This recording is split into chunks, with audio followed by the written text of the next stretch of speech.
நேரம் என்னாச்சு? உங்களுக்கு தூக்கம் வரலையும்? இப்பதான் சுறுசுறுப்பாவே இருக்கேன். வெளியில ரொம்ப அமைதியா இருக்குல்ல? ஆமா.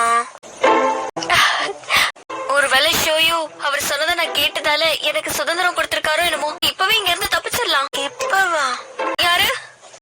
அட நீங்க அங்க போய் யாரா வராங்களான்னு பாரு. இந்த மாணிக்க பதக்கத்தை பார்த்த சரியா ஷீஷி வரும்போது நீ உருமாறி இருப்ப. எலி மாதிரி உணர்ந்தியா? ரொம்ப சரியா சொல்றீங்க. இந்த மாதிரி உருமாற்றம் 10வது முறையா நடக்குது. இது 12வது முறை.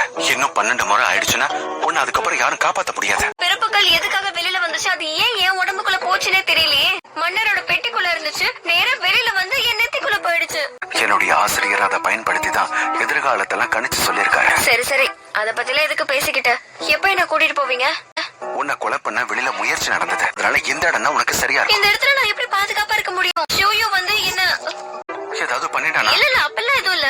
நான் உங்ககிட்ட நிறைய தடவை சொல்லிட்டேன், நீ என் பேச்ச கேட்கறதே இல்ல. ஆனா பவி, ஒரு நிமிஷம், எனக்கு வேற யாருங்க இருக்கா?